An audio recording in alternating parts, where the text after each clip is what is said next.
Hello everyone and welcome to the module number 6, lesson number 1, which is Introduction to Test Automation and Introduction to Selenium. In this module, we're going to learn the topics about Introduction to Test Automation, tasks the test automation supports, advantages and disadvantages of test automation, factors to choose a test automation tool, test automation, when to use and when not to, test automation lifecycle, and introduction to Selenium. Let us look at a brief introduction to the test automation. Before learning what test automation is, let us look at the introduction to manual testing in a small bit. Manual testing is a process where the inputs are given manually and the outputs or the results are observed manually. Whereas in test automation, it's a process where the inputs are given by a tool and the outputs or the results are observed by the tool. However, the analysis is still done by a person. That means during an automated test execution, we use an automation tool to execute our test suite. The automation software can enter test data into the system under test, compare the expected and actual results, and generate detailed test reports. What are the different tasks the test automation supports? Test automation supports so many things, and these are the main things that we can take care of. We can have a frequent regression testing if you use test automation, which means we can re-execute already passed test cases to check if there is any issue because of any feature change or because of any defect, or if any new feature is added into the existing software. It is very important because there are so many softwares which are maintained for years together, and regression is a part that is frequently carried on. Instead of employing manual force on it, automation can reduce the effort if we have any automation tool used. We can give rapid feedback to developers if you are using test automation. This is because instead of taking a lot of time for a full cycle execution if you are doing manual testing, test automation does things faster, and that helps in giving rapid feedback to the developers. We can have virtually unlimited iterations of test execution, which means we can run any number of times. Unlimited iterations we can run for the test execution, because once we have done the test automation, we only need to trigger the execution whenever we require. So unlike the manual testing where we take calculated steps for re-execution, we can run any number of times if you are using test automation. During automation execution, we may find any of the defects missed by the manual testing team. This is because manual testing may be prone to error because of oversight, maybe due to more effort continuously put, and because of fatigue and any other human error possible. Let us now look at the advantages and disadvantages of test automation. What are the advantages? It is more reliable. It can eliminate the human error, as manual testing can become boring and hence is error prone. Automation is very much reusable. Automation increases the speed of execution. Automation in long run does cost reduction. Automation does not require human intervention. So we can run automated tests unattended, which means overnight also we can run.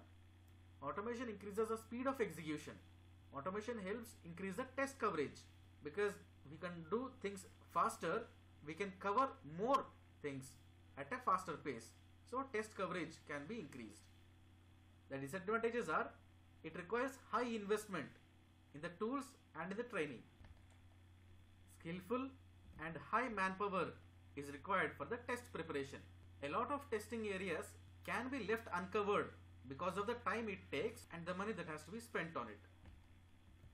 What are the different factors that we require to check to choose a test automation tool? Choosing a test automation tool depends on so many factors like affordability, ease of integration, compatibility, performance, types of tests the tool can handle, and the maintainability of the tool. It's a good idea to conduct proof of concept of the tool on the application under test or the system under test before finalizing it for the project automation. Let us now look at the topic whether we can use test automation at all times. If no, then when to use test automation and when not to use test automation.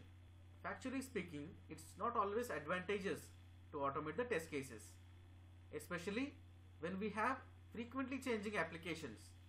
Also, when we have short-term applications, it is not advantageous. If we have applications with a very tight deadline, then it is not suggested to go for automation.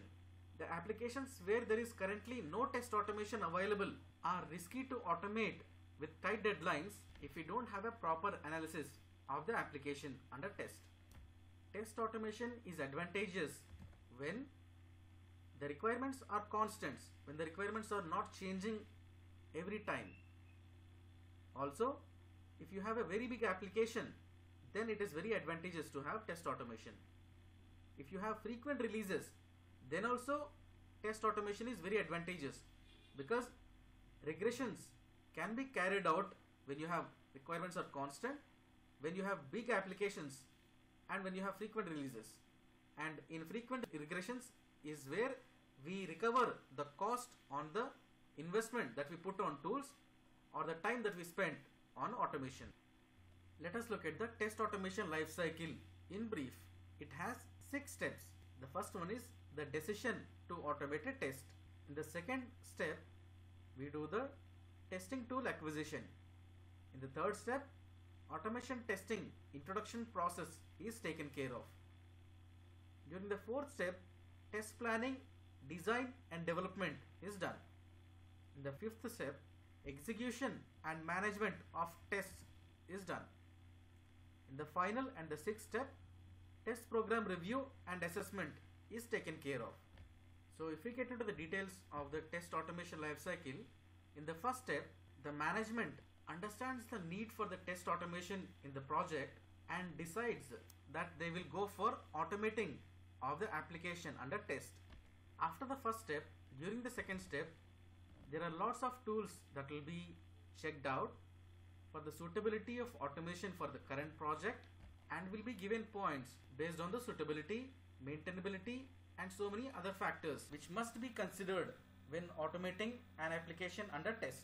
There will be a careful feasibility study about the tool that to be used, and finally, based on the points, whichever tool gets the first rank out of the feasibility study will be chosen for the task of automating the application.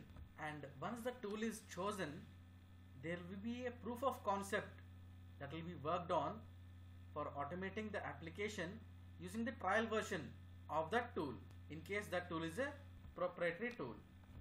Once the proof of concept is okayed down, then the tool will be acquired with licenses in case the tool is a commercial tool.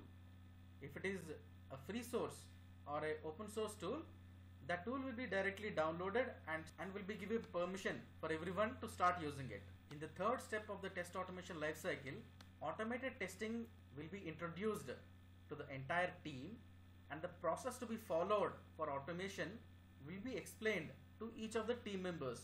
During the same, if there is any framework that is already developed or yet to be developed, will be taken to each of the team member, and they will have to understand it going forward to design the test cases for the automation.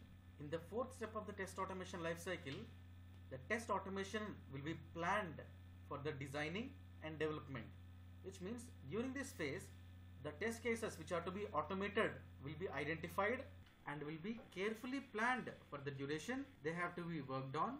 And once the planning is done, different people from the team will be given the task of automating the different test scripts based on the manual test cases, and the designing part or the test script development part will start, taking help from the test automation framework. During this phase itself, the designing or the test script development of the test cases will be completed. The next step is the execution and management of the tests.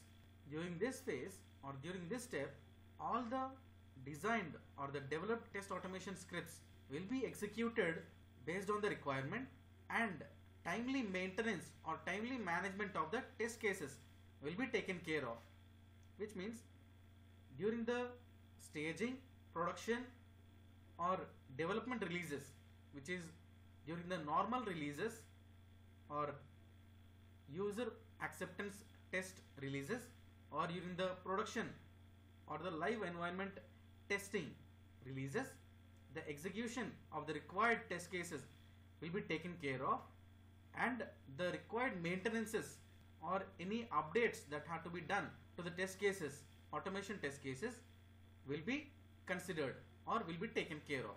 And in the final step, the test program review and assessment step, all the test programs that were already developed will be reviewed for any improvement for the future, or any additions or any new tests to be added to the existing set based on the new features that are created in the application will be assessed, and timely improvements or timely addition of new scripts will be taken care of during this step.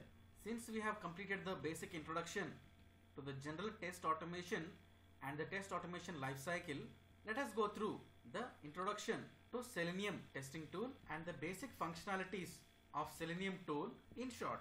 So what is Selenium? Selenium is an automation tool, and it is a free or an open source automation testing tool for web applications across different browsers and different platforms. Selenium can automate very simple to very complex web application. It is created by the developers at ThoughtWorks. Selenium is a testing tool only for web applications. Selenium enables us to do browser compatibility testing to check whether a web application is compatible on different browsers. Selenium enables us to do system functional testing, which means you can do the functionality testing of any web application. Selenium enables us to do UI testing, which means only the front end or the user interface testing. Selenium is not just a single tool, but it comprises of a different components or different tools as a combo. Each of the component or the tool caters to different testing needs of an organization. Selenium has 4 components as mentioned, and they are Selenium IDE or the Selenium Integrated Development Environment, Selenium Remote Control or the Selenium RC, Selenium WebDriver, then the final one, Selenium Grid.